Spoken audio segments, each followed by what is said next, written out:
Part 1. You will hear a woman being interviewed by a market researcher in a health club about her membership of the club. First, you have some time to look at questions 1 to 5.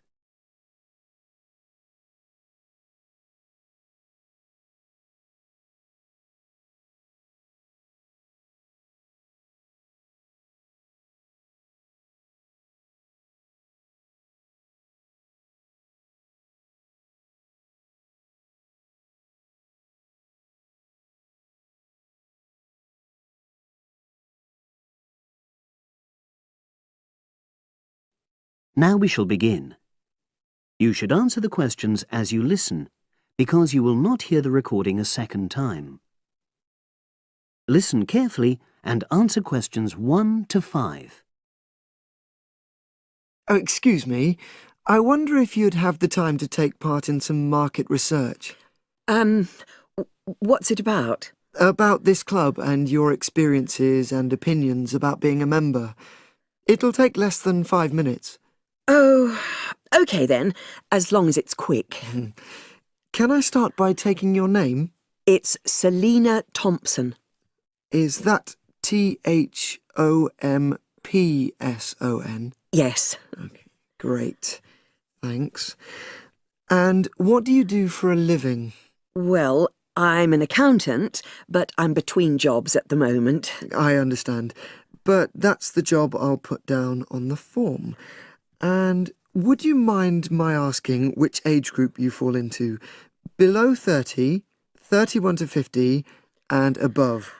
Over 50, I think we can safely say. Great, thanks. And which type of membership do you have? Sorry, I'm not sure what you mean. Do you mean how long? No, is it a single-person membership? Oh, right, no, it's a family membership. Thanks. And how long have you been a member? Ooh, let me see. I was certainly here 5 years ago, and it was probably 2 to 3 years more than that. Shall I put down 8? Oh, I remember now. It's 9, definitely. Sorry. No problem. I've got that. And the last question in this first part is, what brought you to the club? Sorry? How did you find out about the club? Did you see any ads? Well, I did actually, but I have to say I wasn't really attracted to the club because of that. It was through word of mouth. So you were recommended by a friend? Actually, my doctor. I'd been suffering from high blood pressure, and he said the club was very supportive of people with that condition, so I signed up. Great, thanks. Before you hear the rest of the conversation, you have some time to look at questions 6 to 10.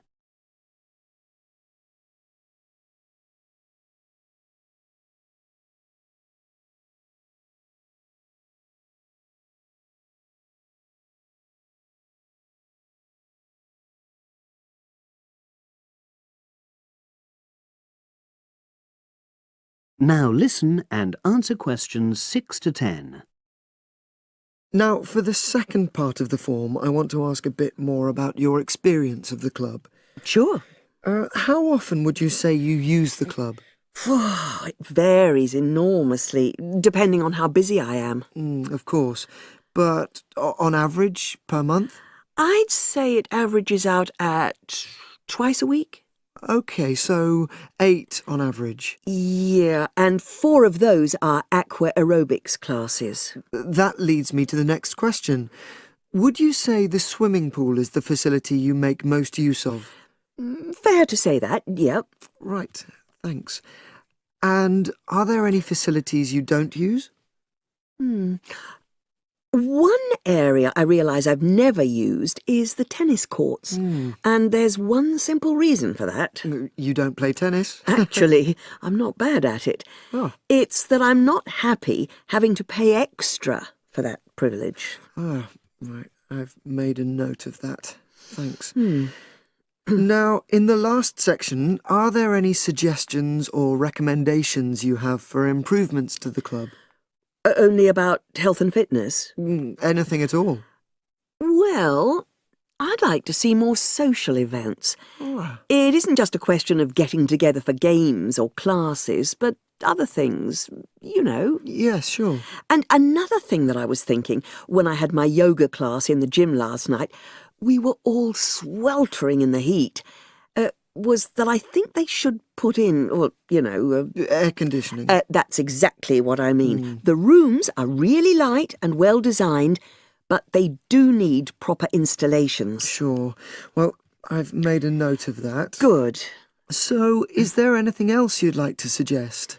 About quality of service, for example? Oh, everyone's very nice here. They couldn't be more friendly and helpful.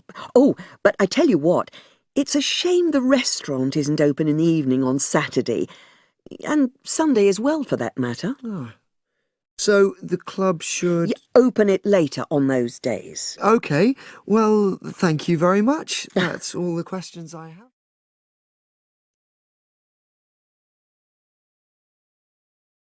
That is the end of part 1.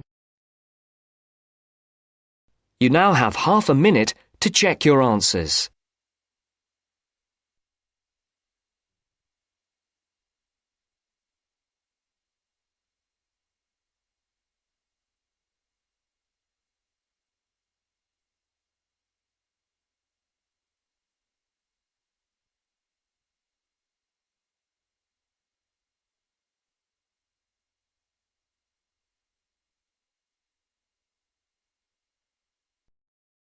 Now turns to part 2.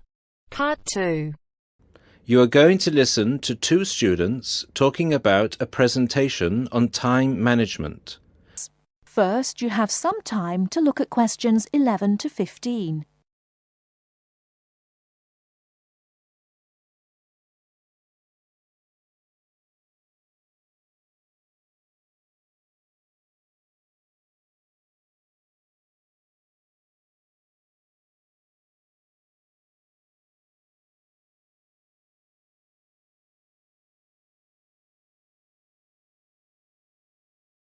Now, listen carefully and answer questions 11 to 15. Hi, Mark. What are you doing? Hi, Lucy. Well, I'm preparing this seminar on time management. I'm supposed to do a presentation on the topic next week. Ironic, isn't it? I'm probably the worst student when it comes to time management. I don't think you're that bad compared to some other people I know. Do you need some help with it? Yeah, I just don't know where to start, to be honest. When are you doing the presentation? I'm supposed to hand in the draft on Wednesday at 11 a.m. The presentation is scheduled for 10 a.m. this Friday. That's not too bad. This gives you the whole weekend to prepare. Let's brainstorm some ideas, shall we? Do you want to get a pen and paper to jot down some thoughts? I think you should start with a broad general statement. For example, I read somewhere that organizing time is a skill like learning to drive or tying your shoelaces. Then you could move on to discussing the common problems people have with managing time. That's not a bad idea. One of the common problems is putting things off. Yeah, you could also mention some common signs of this symptom, such as last-minute holiday shopping, putting off visits to the doctors or the dentist. Another problem is relying too much on your memory and not writing things down. Do you mean not keeping a diary or a planner to plan the tasks? That's right. For example, writing down what I need to do in a diary or planner helps me remember what I need to do and makes me more focused on the tasks for the day. Good idea. Before you hear the rest of the talk, you have some time to look at questions 16 to 20.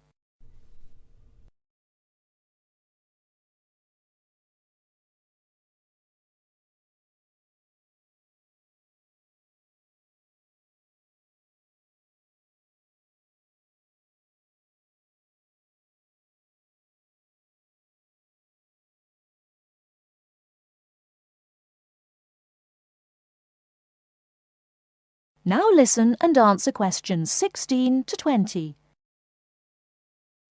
That reminds me of something I've been meaning to do for a while now. Anyway, I should also include some advice on how to deal with the problem, shouldn't I? Sure, you can talk about some ways of stopping procrastination. I guess making a to-do list can help one focus on what needs to be done. Definitely. Another way to deal with the problem is to prioritize and do the hardest job first, the one which requires the most effort and concentration. Also, my tutor recommended that I should break big projects into small parts with a specific goal. Having an action plan has worked for me. I usually make a list of small tasks I need to do to achieve a goal. Sometimes I just don't feel like getting down to work because a task seems too overwhelming for me to even think about. This technique helps me reduce psychological pressure if I think of a project as a set of easily achievable tasks. Don't you think? I know what you mean. I often feel like that myself with the statistics project I've been doing this term. I'm well behind, and the deadline is next week. I think setting deadlines and sticking to them can help one to achieve goals. You can discuss this aspect in your presentation too. A good point. Setting deadlines can also help one become more realistic about the time it takes to do tasks. Another point you could include is how to deal with interruptions. Okay, I guess blocking in time to handle unpredictable interruptions can help one stay focused. Not just that, some interruptions, such as phone calls, can be easily avoided by using answering machines, for example. Saying no, which is one of the most useful words in English, is also very effective. It can be tough sometimes, but you've got to learn to say it nicely but firmly. I think you've got enough ideas here to start with. Definitely. Thanks a lot for your help. I just need to type the ideas up and I think I'm all set. Do you think you can lend me your laptop for a couple of hours? I'm afraid I can't. I've got to finish my own project. Never mind. I'll use one at the library. You certainly know how to say no. Learned it the hard way. Got to go now. Good luck with the presentation. Cheers. See you later.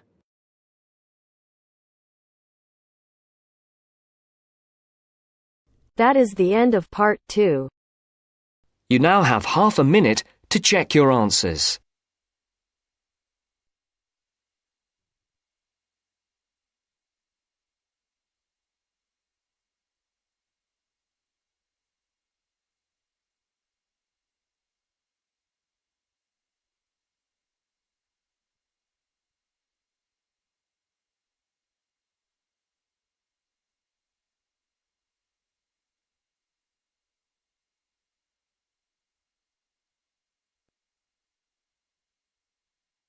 Now turns to part 3. Part 3.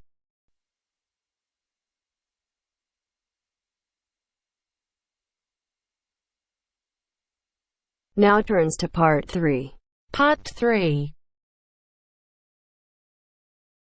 You will hear Peter Walsh being interviewed for a job.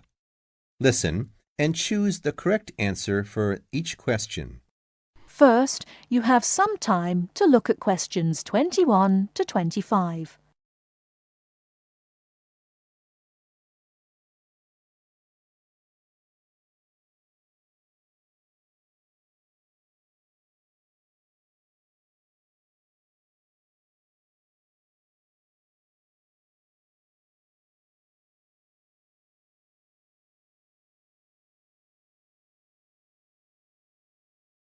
Now, listen carefully and answer questions 21 to 25. Joanne! Hi, you must be Rob. Nice to meet you. So, I hear you're planning to visit Australia. Yeah, and I really wanted to talk to you because I was thinking of spending some time in Darwin, and my sister told me you're from there. That's right. So, tell me about it. Well, where shall I start? Well, Darwin's in what they call the top end, because it's right up at the northern end of Australia, and it's quite different from the rest of Australia in terms of cultural influences. In fact, it's nearer to Jakarta in Indonesia than it is to Sydney, so you get a very strong Asian influence there. That means we get lots of tourists. People from other parts of Australia are attracted by this sort of international cosmopolitan image. And as well as that, we've got the same laid-back atmosphere you get all over Australia. Probably more so, if anything, because of the climate. But what a lot of the tourists don't realize until they get there is that the city's also got a very young population. The average age is just 29, and this makes the whole place very buzzy. Some people think that there might not be that much going on as far as art, music, dancing, and so on are concerned, because it's so remote. I mean, we don't really get things like theater and opera in the same way as cities down in the south, like Sydney, for example, because of the transport expenses. But in fact, what happens is that we just do it ourselves. Lots of people play music, classical as well as pop, and there are things like artist groups and writers groups and dance classes. Everyone does something. We don't just sit and watch other people. You said it's very international. Yeah, they say there are over 70 different nationalities in Darwin. For instance, there's been a Chinese population there for over 100 years. We've even got a Chinese temple. It was built way back in 1887, but when a very bad storm, a cyclone in fact, hit Darwin in the 1970s, it was almost completely destroyed. The only parts of the temple that survived were part of the altars and the stone lions, but after the storm, they reconstructed it using modern materials. It's still used as a religious center today, but it's open to tourists too, and it's definitely worth going to see it. Oh, and as far as getting around goes, you'll see the places that advertise bicycles for hire, but I wouldn't recommend it. A lot of the year, it's just so hot and humid. Some tourists think it'll be fine because there's not much in the way of hills and the traffic's quite light compared with some places, but believe me, you're better off with public transport. It's fine and not expensive. Or you can hire a car, but it's not really worth it. What's the swimming like? Well, there are some good beaches, but the trouble is that there's this nasty creature called the box jellyfish, and if it stings you, you're in bad trouble. So you have to be very careful most of the year, especially in the winter months. You can wear a lycra suit to cover your arms and legs, but I wouldn't like to risk it even so, personally. And there are the saltwater crocodiles, too. I mean, I don't want to put you off. There are protected swimming areas netted off where you'll be safe from jellyfish and crocs, or there are the public swimming pools. They're fine, of course. Before you hear the rest of the talk, you have some time to look at questions 26 to 30.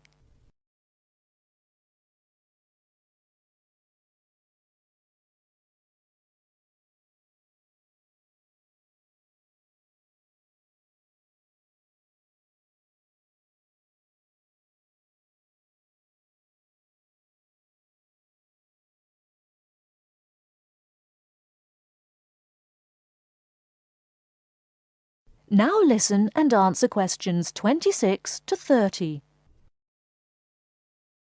And answer the questions.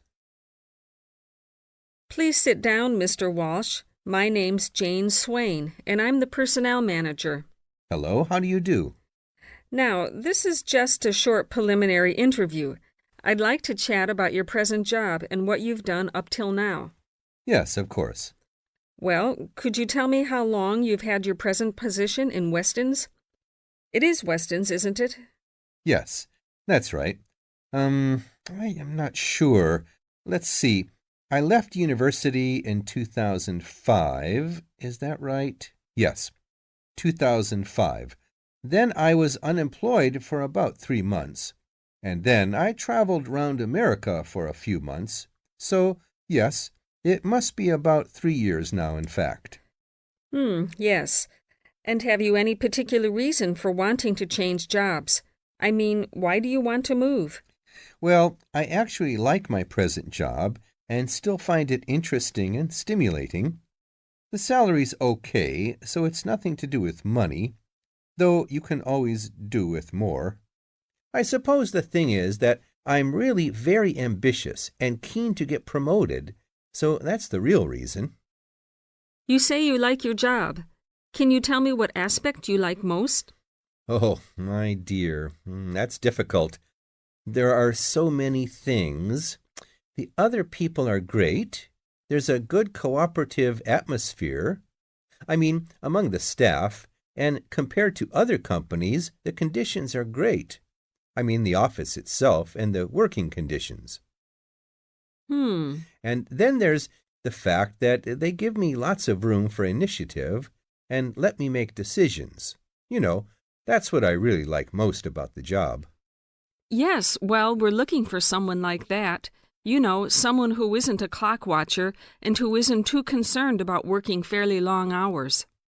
Oh, I don't mind that. I'm used to it. And what about your education? You went to Manchester University, didn't you? Yes. After leaving school, I started a diploma course in design, but I decided to give it up and did an arts degree at university instead. Good. And have you done any courses since?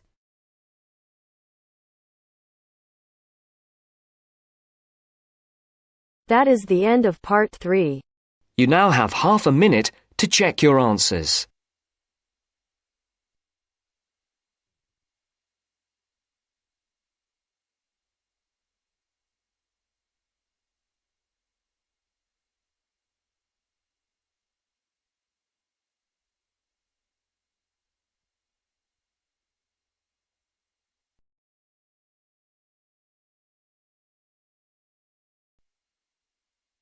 Now turns to part 4. Part 4. You are going to hear a lecture given by a tour agent. First, you have some time to look at questions 31 to 40.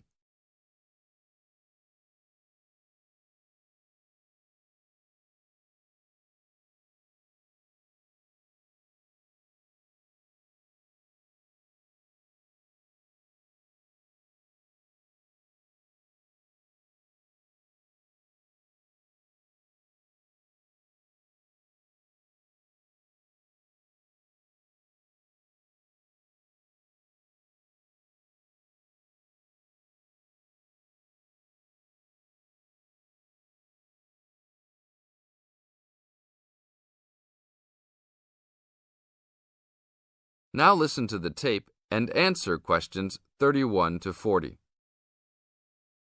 Welcome to Hawaii Tour Agency. Let me tell you a little about a special package we have going on this week. I know everybody wants to get away from the stress of work and life, so I think you should all consider a week-long vacation to the paradise of Hawaii. First off, let me tell you all a little bit about Hawaii. The Hawaiian Islands are of volcanic origin and are edged with coral reefs. Because of its volcanic origins, people often go especially to see the volcanoes. Hawaii is the largest and geologically the youngest island of the group. Oahu is the most populous and economically important. The capital of Honolulu is located on the island of Oahu, the only U.S. state in the tropics. Hawaii is sometimes called the paradise of the Pacific because of its spectacular beauty, abundant sunshine, expanses of lush green plants and beautiful colored flowers, palm trees, coral beaches with rolling white surf, and cloud-covered volcanic peaks rising to majestic heights. Some of the world's largest active and inactive volcanoes are found on Hawaii and Maui. Eruptions of the active volcanoes have provided spectacular displays, but their lava flows have occasionally caused great property damage. The lava can spill down the mountains into the settlements where people live. The most famous of these is right by Honolulu. It is called Diamond Head because from far away, the top of the volcano looks like a diamond. Vegetation is generally luxuriant throughout the islands, with giant fern forests and lush vegetation. Although many species of birds and domestic animals have been introduced on the islands, there are few wild animals other than boars and goats, and there are no snakes. The coastal waters abound with fish. More ethnic and cultural groups are represented in Hawaii than in any other state. Chinese laborers who came to work in the sugar industry were the first of the large groups of immigrants to arrive, starting in 1852, and Filipinos and Koreans were the last, after 1900. Other immigrant groups, including Portuguese, Germans, Japanese, and Puerto Ricans, came in the latter part of the 19th century. Intermarriage with other races has brought a further decrease in the number of pure-blooded Hawaiians, who comprise a very small percentage of the population. Now all of this sounds very interesting, right? For only $600 per person, we are offering a tour package to Hawaii. This includes your round-trip airfare and fully guided tours. The duration of the trip is 5 days, including hotel for 5 nights and tour buses that will take you all around. We will go to the famous beaches, the volcanoes, and the forests. Sign up today to save your space, as seats are running out quickly. That is the end of part 4. You now have half a minute to check your answers.